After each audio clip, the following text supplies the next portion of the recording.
But anyways, the first hard truth of sports betting, and you don't really notice this until you start actually making money, is sportsbooks hate winners.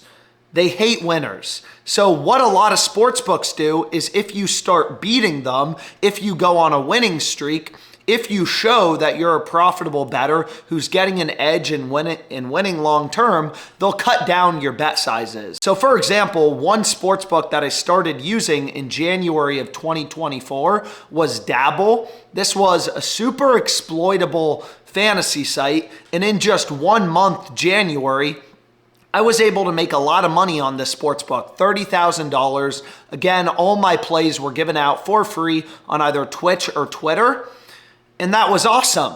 But if you look at my profit graph for Dabble, what you'll notice is, yo, Alex, this is a little weird. You had a huge spike in January, you made a ton of money, but then it kind of went flat. Why did that happen? And what you'll see is Dabble ended up limiting my bet size to like $27 a play. So I was super profitable. So what they ended up doing is I used to be able to play slips for $500, $1,000, is they cut down my bet size, and now I can only bet things for 27 bucks and like 60 cents, which sucks. You know, that sucks, but it's kind of part of the game. Let's say your ROI is 20%. Well, if a sportsbook only lets you bet $100 a day, you're capped at $20 in expected profit. Your ROI is incredibly good, 20%, but if you're only able to bet $100 per day, that means $20 a day. So long story short, sportsbooks don't like winners, right? It sucks, but if you're profitable, and it doesn't matter what betting strategy you're using, right? So the second hard truth of sports betting is edges are always coming, but they're also always going. If there's a really profitable strategy, a really exploitable market on a sportsbook, an easy way to make money, get a positive ROI, these sportsbooks aren't stupid. A lot of times these edges get removed.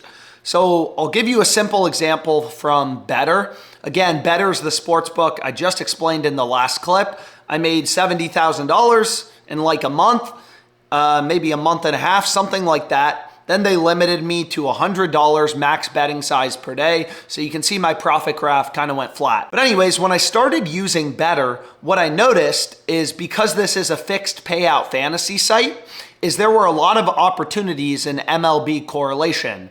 So for example, you can see in these two slips I ran and made $9,000 profit from, I paired Crawford over 1.5 hits with Cal Raleigh over 1.5 hits. So both of these plays are positively correlated. On Bettors, any two boosted picks plus a regular pick, you're always going to be getting a 20x payout. But what I noticed is, hey, if Crawford and Raleigh, if both of these plays have very good value, they're also positively correlated, which makes this play even better. If the Mariners have a great game, if JP Crawford gets over 2 hits, 2 or more hits, and the Mariners are having a good game, then that also means Cal's more likely to go over, right? If the Mariners are having a great game, they're getting on base, players are more likely to get more at-bats and go over together.